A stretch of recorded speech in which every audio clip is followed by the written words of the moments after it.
Hi guys, ಹೇಗಿದ್ದೀರಾ ಎಲ್ಲರೂ? ನೀವು ನೋಡ್ತಿದ್ದೀರಾ ನನ್ನ YouTube channel PS all pets. ನೀವೇನಾದರೂ ಇದೇ ಮೊದಲನೇ ಬಾರಿ ಚಾನಲ್ನ ನೋಡ್ತಿದ್ರೆ ಚಾನಲ್ನ ಸಬ್ಸ್ಕ್ರೈಬ್ ಮಾಡಿ ಆ್ಯಂಡ್ ಅಲ್ಲೇ ಕಾಣಿಸ್ತಿರೋ ಬೆಲ್ ಐಕಾನ್ನ ಪ್ರೆಸ್ ಮಾಡಿ. ಇದರಿಂದ ನಾನು ಯಾವುದೇ ವಿಡಿಯೋ ಹಾಕಿದ್ರೂ ನಿಮಗೆ ಇಮಿಡಿಯೇಟ್ ನೋಟಿಫಿಕೇಷನ್ ಬರುತ್ತೆ. ಸೊ ಬನ್ನಿ ಫ್ರೆಂಡ್ಸ್, ಇವತ್ತಿನ ವಿಡಿಯೋನ ಸ್ಟಾರ್ಟ್ ಮಾಡೋಣ. ಇವತ್ತಿನ ವಿಡಿಯೋ ಟಾಪಿಕ್ಕು ನಿಮಗೆ ಟೈಟಲ್ ತಮ್ಮನೇದು ನೋಡಿ ಅರ್ಥ ಆಗಿರುತ್ತೆ. ನಾನು ಲಾಸ್ಟ್ ವಿಡಿಯೋದಲ್ಲಿ ಹೇಳಿದ್ದೆ ಫ್ರೆಂಡ್ಸ್, ಚೀನಿಗೆ ಒಂದು ಜೋಡಿ ತಂದು ಪೇರ್ ಮಾಡಬೇಕು ಅಂತ. ಸೊ ಇವತ್ತು ತಂದಿದ್ದೀನಿ, ಅದನ್ನು ಅನ್ಬಾಕ್ಸಿಂಗ್ ಮಾಡೋಣ. ಸೊ ಬನ್ನಿ ಫ್ರೆಂಡ್ಸ್. ನನ್ನ ಹತ್ರ ಚೀನಿ ಇದ್ದಿದ್ದು ಫೀಮೇಲ್ ಫ್ರೆಂಡ್ಸ್, ಈಗ ತಂದಿರೋದು ಸಬ್ಜಾ ಮೇಲು. ಸೊ ನನಗೆ ಅದನ್ನು ಅನ್ಬಾಕ್ಸಿಂಗ್ ಮಾಡೋದನ್ನು ವೀಡಿಯೋ ಮಾಡೋಕ್ಕಾಗಲ್ಲ, ಯಾಕಂದರೆ ನಾವು ಒಬ್ಬನೇ ಇರೋದು. ಸೊ ನಾನು KGಗೆ ಬಿಟ್ಟ ಮೇಲೆ ತೋರಿಸ್ತೀನಿ ಫ್ರೆಂಡ್ಸ್. ಸೊ ಇವಾಗ ನೋಡಿ ಫ್ರೆಂಡ್ಸ್, ಇದನ್ನು KGಗೆ ಬಿಟ್ಟಾಗಿದೆ.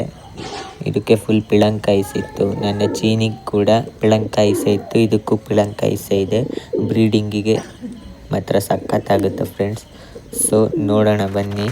ಇದಕ್ಕೆ ಯಾಕೆ ಇದನ್ನು ಒಟ್ಟಿಗೆ ಬಿಟ್ಟಿಲ್ಲ ಅಂದರೆ ಫ್ರೆಂಡ್ಸ್, ಕಚ್ಕೊಳ್ಳೋ ಸಾಧ್ಯತೆ ಇರುತ್ತೆ. ಅದಕ್ಕೆ ಸ್ವಲ್ಪ ಅಭ್ಯಾಸ ಆಗಲಿ ಅಂತ ಅದನ್ನು ಮೇಲೆ ಬಿಟ್ಟಿದ್ದೀನಿ.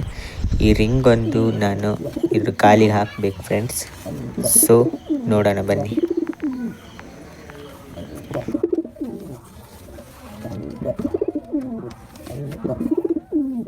ಸೊ ಇವಾಗ ರಿಂಗನ್ನು ಕಾಲಿಗೆ ಹಾಕಿದ್ದೀನಿ, ನೀವು ನೋಡ್ತಿದ್ದೀರಾ. ಇದಕ್ಕೆ ಮತ್ತು ಚೀನಿಗೆ ಎರಡಕ್ಕೂ ಸೇಮ್ ಕಲರ್ ರಿಂಗನ್ನು ನಾನು ಪೆನ್ನಿನ ಕ್ಯಾಪಿಂದ ಮಾಡಿ ಹಾಕಿದ್ದೀನಿ. ಸೊ ಇವಾಗ ಚೀನಿನ ಹಿಡಿದು ಬಿಡ್ತೀನಿ ಫ್ರೆಂಡ್ಸ್, ಕಚ್ಕೊಳುತ್ತಾ ಇಲ್ಲ ನೋಡೋಣ ಬನ್ನಿ. ಸೊ ಇವಾಗ ಬಿಟ್ಟಿದ್ದೀನಿ ಫ್ರೆಂಡ್ಸ್. ಈಗ ಕಚ್ಕೊಳ್ಳೋಕೆ ಶುರು ಮಾಡ್ತು ಫ್ರೆಂಡ್ಸ್. ಹೊಸದಾಗಿ ಪೇರ್ ಮಾಡಿದ್ದಲ್ಲ, ಹಾಗಾಗಿ ಜೋಡಿನೇ ತಂದರೆ ಈ ಸಮಸ್ಯೆ ಇರೋಲ್ಲ. ಈಗ ಸಿಂಗಲ್ ತಂದು ಪೇರ್ ಮಾಡಿದ್ರೆ ಈ ರೀತಿ ಸಮಸ್ಯೆ ಬರುತ್ತೆ ಫ್ರೆಂಡ್ಸ್. ಸೊ ನೋಡೋಣ. ಸೊ ಇವಾಗ ತಂದು ನಾನು 1 ಗಂಟೆ ಆಯಿತು ಫ್ರೆಂಡ್ಸ್. ಕಚ್ಕೊಂಡು ನನಗೂ ತಪ್ಪಿಸಿ ಸಾಕಾಯ್ತು ಫ್ರೆಂಡ್ಸ್. ಸೊ ಇವಾಗ ಒಂದು ಸ್ವಲ್ಪ ಕೂಲ್ ಡೌನ್ ಆಗಿದೆ, ಇನ್ನೇನೋ ಗೊತ್ತಿಲ್ಲ, ನೋಡೋಣ.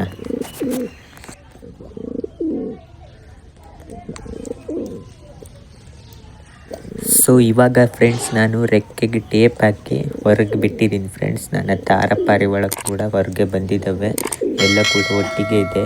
ಹೊರಗೆ ಬಿಟ್ಟವಾಗ ಏನು ಕಚ್ಕೊಳ್ಳಲ್ಲ ಫ್ರೆಂಡ್ಸ್, ಕೇಜ್ ಒಳಗಿದ್ರೆ ಕಚ್ಕೊಳ್ಳೋದು. ಸೊ ನಾನು ಫುಲ್ ಪೇರ್ ಆದಮೇಲೆ ನೆಕ್ಸ್ಟ್ ವೀಡಿಯೋ ಹಾಕ್ತೀನಿ ಫ್ರೆಂಡ್ಸ್. ಆ ವಿಡಿಯೋಗೋಸ್ಕರ ಕಾಯ್ತೀರಿ. ನೆಕ್ಸ್ಟ್ ವೀಡಿಯೋದಲ್ಲಿ ಸಿಗ್ತೀನಿ ಫ್ರೆಂಡ್ಸ್. Thanks for watching.